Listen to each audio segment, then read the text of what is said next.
What's going on, guys? Chase, Ghost Picks Against the Spread, ghostpicksats.com, coming to you for Wednesday, March the 6th, 2019. Hope everyone had a great Tuesday. Let's jump into a recap, get into free premium play for you in college basketball.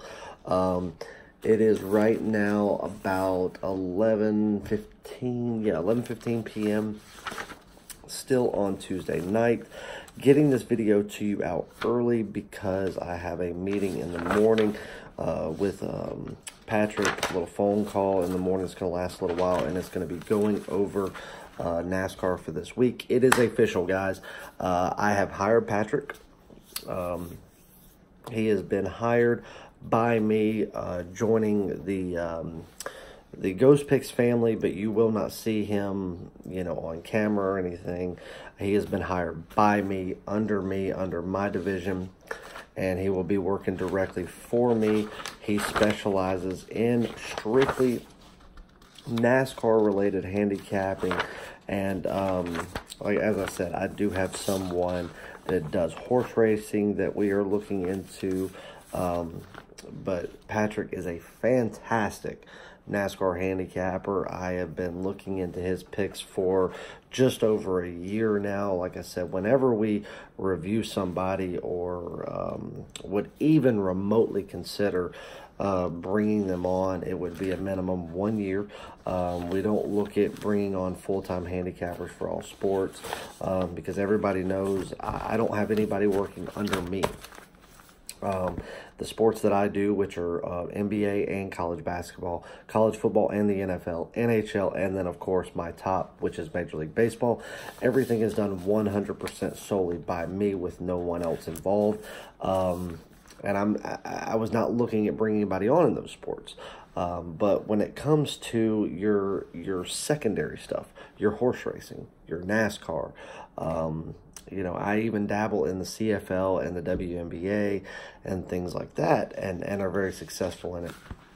But when it came to NASCAR, now Patrick's someone that I actually have known for quite a few years personally, and Patrick has used a lot of my investing strategies and picks over the years to make a good bit of money. NASCAR was something that he did on his own, and he brought it to my attention a few years ago. And he brought it to my attention and saying, hey, this is something I bet on. Would you be interested? And guys, I've bet money a ton of times joining race pools and stuff like that, where you draw a number, and everybody throws the same amount of money in. And it's just truly for fun while you're sitting there, drinking some beers and, watching the race, because it's really the only thing that makes the race really interesting. But there's no skill involved in that. And he was throwing me out these picks and giving me this stuff. And he's like, hey, if you're ever interested, just take a look at it. And, it took me a handful of weeks to really start looking at it. And this was about 4 years ago. And then I start looking back, and I realized, okay, out of about 6 races that he's given me, 5 out of those 6 weeks were winners. And they weren't really even close. Some weeks there were 3 or 4 picks. Some weeks there were just 1. On average, there was about 2 picks a week. And most weeks he was killing it. So I was like, you know what? I'm going to give it a shot. So I start doing it and doing it on a regular basis. And then last year, about 6 races into the season, I tell Patrick, I'm like, hey, would you be interested in doing this full time? But I want detailed breakdowns. I want this, I want that, as to why, because that's going to be a big reason of how I scout you. And I don't want picks 20 minutes before a race starts. I've got people that reach out to me daily like, oh, I'm the greatest here, I'm the greatest there, and they want to send me picks 20 minutes before a game goes. It's not what I'm interested in. I want picks, because my clients don't want picks 20 minutes before a game starts or an event starts. They want stuff hours, if not the day prior. So being NASCAR, being that it's a once a week event, that you know what's going to go on, you know where you're at. You should be able to get very detailed weather analysis at least a few days prior. I told him, I was like, I would really, like to have your write-ups and your picks come Thursday. I would give you the opportunity to roll into Friday before you make any changes, but at bare minimum by Saturday morning, I want to be able to make my picks. And he's always been able to do that, and he's always been able to do it at a very significant winning rate. So over the past couple of weeks, I've put it out on YouTube and Twitter, asking clients. I've had a lot of people email me and give me feedback, you know, whether it be the region of the country that they live in or growing up watching NASCAR, being interested in it, and never really understanding how to bet on it or wager on it, but knowing that it's a big market. They're very, very interested. We have already sold, you know, quite a handful of packages without the packages even being up on the website. Our web designer, Leah, is working on the packages as we speak. So in the morning when you see this video, the packages should be up on the website, and they are as follows. You are going to be able to buy a NASCAR weekend every weekend. Now, you can buy this package at any time. If you buy this package, you know, on a Friday night or a Saturday leading up into a Sunday race, it is, you know, always going to be an instant access play. Instant access means when you buy, you are able to log in, because you're going to have to sign up and start an account. You know, start an account with the website. Once you do it, you will pay, make the payment of $50. Boom, you log into your account, the play's there. You will get at least one play and one pick in each of the major Monster Energy Cup, you know, the big Sunday races every Sunday. And there are going to be weeks where there's also going to be picks within your lower tier races, as in your truck races and your lower tier races on Saturday evenings, that sometimes also involve your major Monster Energy Cup, you know, stars, Kyle Busch, so on and so forth. So you're going to get anywhere between 1 and 4 picks every weekend. They are going to be obviously your big Sunday race is going to be your top play. Every weekend, it's going to be considered like your top tier, if you will. And, you know, keep in mind, guys, our top tiers used to sell for $100 a piece. Being that this is something that's an all-week study time for Patrick and myself, this is something that I review and I approve. You know, he's basically, from the time the race starts on Sunday, he's already reviewing the next week. And when the race results come out, he looks at how the drivers did, their car conditions, weather conditions, travel conditions. Did they have to use a backup car? Were they in an accident? What's going on? It will immediately start putting him in the realm of next week's race. We review everything on Thursday mornings. I make everything instant access by Friday night. So if you buy on a Friday night or a Saturday, it'll be instant access. You will not have to wait on the pick for Sunday. It will be there. Every week you can buy that weekend's package for $49.99. It will be there every weekend. You can buy at any time during the week. Now, if you buy during the week on Tuesday, the play's not going to be there. You will want to log in later in the week and check to make sure the play is there. If not, you can always reach out to me personally, chase.ghostpicksats@gmail.com. I'll make sure you get the play.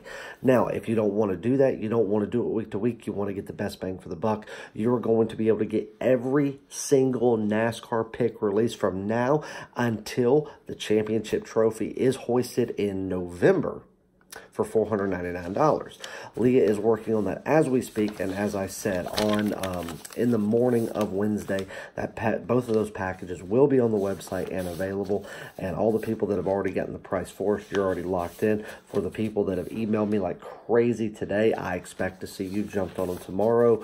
But Patrick is full and on board. He is on a 1-year contract with me, and we are going to go out there and kill the 2019 NASCAR season. Now, let's get into a recap of the day. Enough spiel about the NASCAR stuff, but a ton of people are asking. Horse racing is still in effect, and I will have an announcement about that by next week on the secondary stuff with horse racing and the next potential person to be hired by me. That's still up in the air, though. We still need to get a few more, a little bit more feedback from the clients there.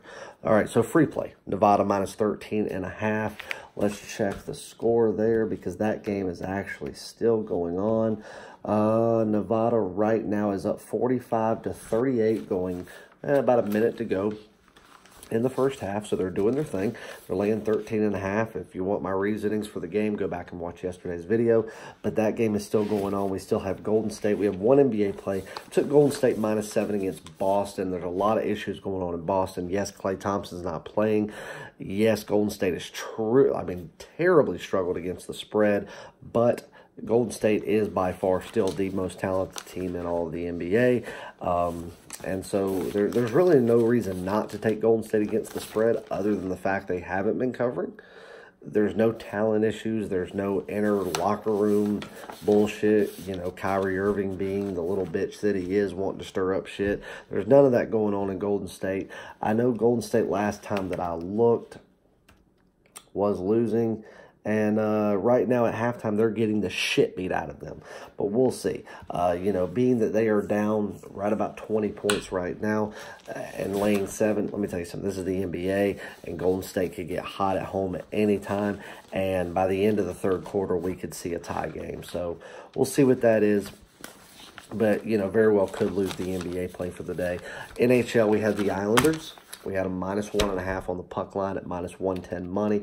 They ended up winning by 1, did not cover the puck line. The Islanders should be flat out ashamed of themselves. They started out the game giving up a goal. And then they come back, they're up 2-1. Then they go up and they start on a tear, exactly what we thought they would do. I believe Jimmy was on that play as well. And then at the end, they give up 4 goals to probably the worst offensive team in the NHL. I don't want to say they're the worst. Honestly, I think the LA Kings are the worst offensive team, truly. But one of the worst overall teams in the NHL is Ottawa.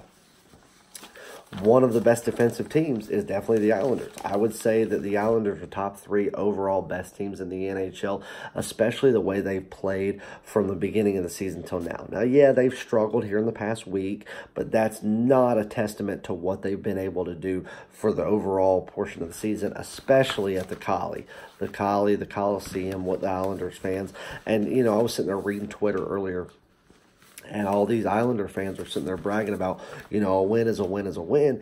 And you're right, a win is a win. But the Islanders and the Islander fans, the franchise, the coaches, the trainers should be absolutely disgusted with the defensive performance within the latter part of the second period and in the third period to let Ottawa even be close. And then not only that, to come back and almost lose outright. You can't even win in overtime. You have to go out. You have to go into a shootout with one of the worst teams. It's pathetic. Now, they end up winning the game, and no, there was not a lot of juice laid, but this should have been a game where this should have been won by 3 to 4 goals easily. And I'd make this play over again tomorrow, believe it or not, because I believe in the Islanders. I've been a closet Islanders fan all year. Everybody knows I'm a Blackhawks fan, and I have a lot of respect for franchises like the Detroit Red Wings. I love that franchise, even though it is a rivalry with the Blackhawks. I just love that sport, and I love the rivalries between, you know, what goes on between those original 6 teams, you know, your Torontos, Detroit, Chicago's, New York's. I just love those rivalries, you know, Boston. I just love it.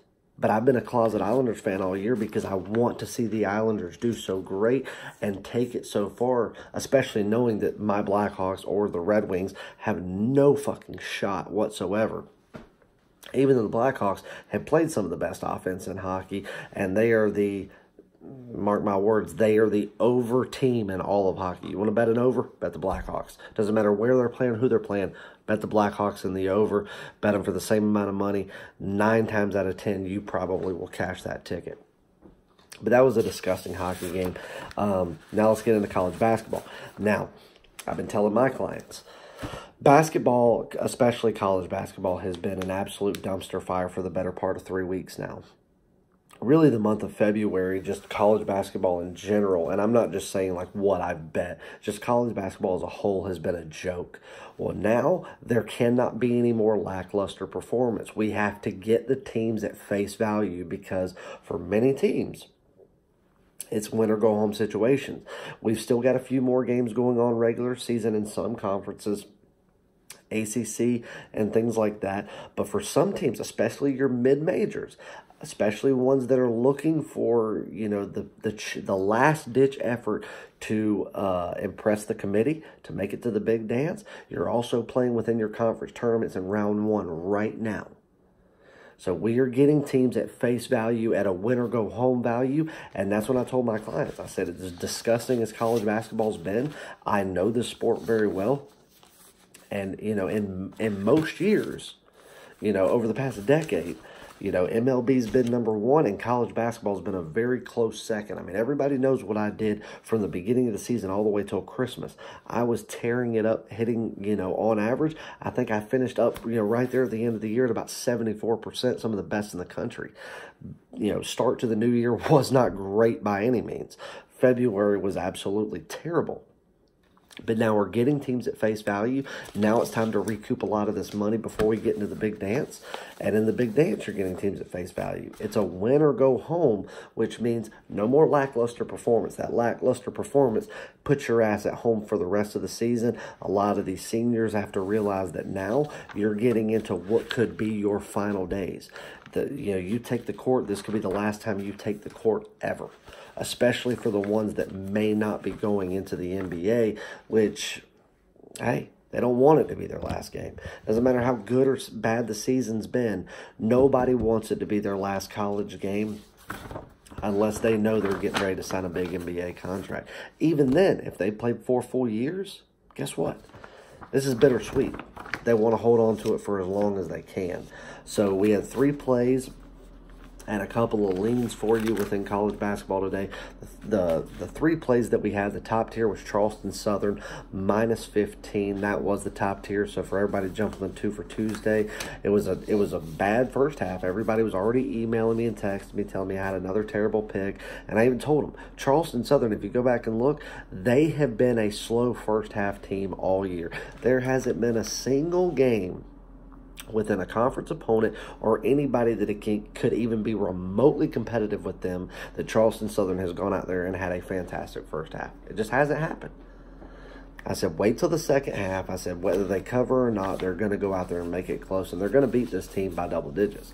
What do?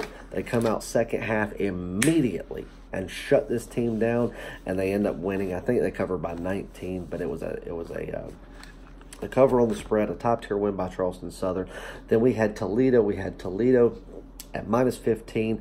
That one was, still somewhat close to the spread, but a cover nonetheless. And then we had North Carolina. Everybody, hates when I take North Carolina as a premium or top tier because they know I'm a fan, but I flat out told them. They were like, oh, look what they did against Clemson. They almost lost the game. And I was telling them, I said, I was at the game. And this is something that you don't get to see typically on ESPN when you watch it. During huddles, when Clemson would call a timeout, and then we put into a media timeout, and they would have a full 2 minutes to sit there. That team was huddled up the entire time, scrambling for ideas. And North Carolina, they would walk over to the huddle. They would go spend 10 seconds max there. They'd be out on the court swaying back and forth, just waiting, because they knew they had this team. They knew they had them. Clemson was playing out of their fucking minds for 40 minutes, and they could not take this team down.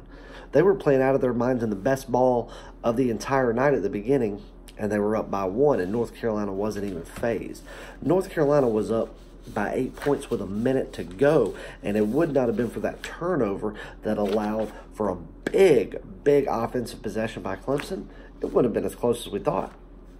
And I'm telling you right now, had that not happened, and North Carolina would have been to capitalize offensively right there, North Carolina would have forced Clemson to foul more, and North Carolina would have ended up walking over double digits. Yes, the game was close by the score. It was not close by the 2 teams. And I was like, there's no way that North Carolina is going to be looking ahead to Duke because they've got him at home. Because right now, every win means something to North Carolina because of your postseason tournament bid. And they know what's on the line Saturday, and they know that the media is going to say, if they were to lose on Saturday to Duke, they're going to say, oh, well, if Zion was in the first game, they would have lost. Let me tell you something. And I will die saying this. Zion could have played last game. they still would have lost. North Carolina beat them at every position. They beat them on offense, they beat them on defense, and they outright routed that team from top to bottom, from start to finish. Zion wasn't going to win that game for them. Now, I have a feeling Zion is going to come back for the game in Chapel Hill. I think it's going to be a fairly close game. I think it's going to be the best game we're going to see regular season all year. But I think the better team is North Carolina. And North Carolina knows that with the rivalry itself, they know they could go down, so they can't overlook a team like BC, to go out there and just look for Duke, because they know every win counts. They go out there, got another win, and they are going to be sitting pretty going into the tournament. So now a 3-0 day right there in college basketball with a top-tier win. So a good day overall, a profitable day overall. We'll see what happens with the free play, which was, a big premium free play for you. We'll see what happens with Golden State. I gave out a couple of leans. Miami was a lean that I gave out, -6, Miami, Florida.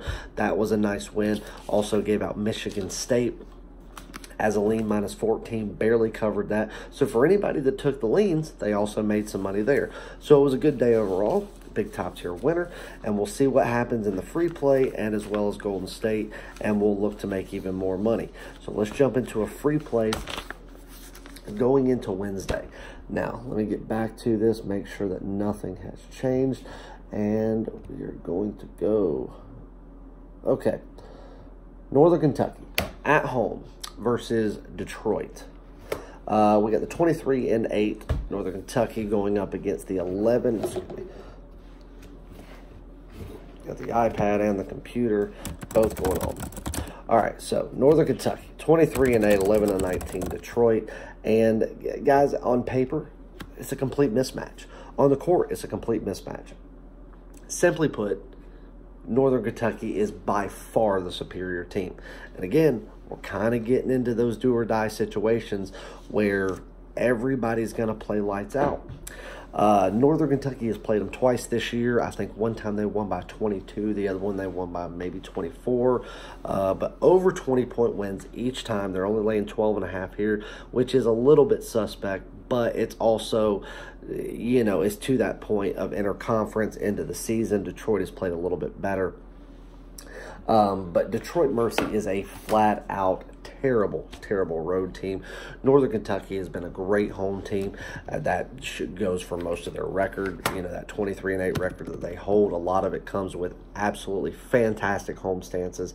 And 16 out of their 17 home games have been won. That's fantastic. You talk about a home record that's fantastic. 17 home games, you win 16 of them. That is fantastic. This is just a complete mismatch, guys. Offensively, defensively, pace of play, power rating wise, it is complete mismatch. I power rated this game per my notes, per my power ratings. At home, on a neutral site, I would put this at Northern Kentucky -15.5. At home, I've got them 18.5. Based on the fact they beat them twice this year by double digits, I bumped it up a point. So laying 12.5 is not going to be an issue for me. That is a premium play. It's already on the card, and that is a big premium play. That is something that I've already locked in for a dime. I believe that this line will go up to 14 or better. I believe, at 12.5 right now, I believe before the sun rises, we'll be sitting at 13.5. Or excuse me, before we sit at sunrise, it'll be sitting at 13. So get it while you can. I'll get this video out as early as I can, but make sure you go out there. You get to play at 12.5 if you can. If you get it at 13 or even 13.5, I still believe in the play. 12.5 obviously is going to be the strongest. That is a premium play, a big one at that. Let's go out there and hammer that play right there. And who knows? It could end up being something bigger. I really, really do like this play, and I do not believe that Northern Kentucky will take its foot off the gas. If they do, like so many teams have done this year, anything can happen, especially with laying a big spread like that. But Northern Kentucky is a team that didn't get to 23-8 by taking its foot off the gas. It's a mid-major team that I've made a ton of money with this year. I have bet on them a total of 9 times this year within my premium and top-tier cards, and I am 7-2 with Northern Kentucky. I plan on making it 8-2 after today, and I am going to stand by that and hope that I get to bet on Northern Kentucky yet again this season. So we're going to take Northern Kentucky -12.5. Be on the lookout for another Facts First podcast. This kind coming week. It's almost wrapped up and finished. Jimmy's in ATL and some business. You guys know I've been in Atlanta a ton over the past month or so. Did a tour of SunTrust Park, private tour, did some meetings around there. Jimmy did a meeting at Mercedes-Benz Stadium, or the Mercedes-Benz Dome today, doing some meetings. I was in Clemson, South Carolina this past Saturday for the Clemson, North Carolina basketball game. Jimmy was in Louisville, Kentucky for Louisville, Virginia. Jimmy and myself and Ghost Picks are invading. I know Benny was at the 76ers game not too long ago. We are invading all over the country, and especially in the South right now. We are killing it. I am, depending on what the weather does, I already have tickets, and Patrick, one of my guys, may actually be going with me along with my wife. I may be heading back to Clemson to watch a very good North Carolina baseball team play Clemson in baseball, a very average Clemson team at that. Go play baseball again this weekend in Clemson. We'll see what the weather does to whether or not I actually spend the time to make the trip. College baseball is something that I love, always have, and when the lines are there, I also bet it, and that'll be something that you'll be seeing from me as well. So if your books allow you to bet college baseball, let me know, and I will absolutely, come up with some plays for you, because I follow college baseball religiously, just like I do the MLB, and I'm lights out in it in betting. It's been way too long of a video, but I hope you got some good content out there. Be on the lookout for me to invade Clemson, South Carolina yet again, right before the MLB season starts. Jimmy and I will be linked up together here soon to invade many more places. If there's anywhere you guys want us to see, you guys be the choice of the next place. Let us know, and we'll be there doing some stuff on your terms. Love you guys. Good luck. God bless. Grind on. Let's take Northern Kentucky minus 12.5. See you guys.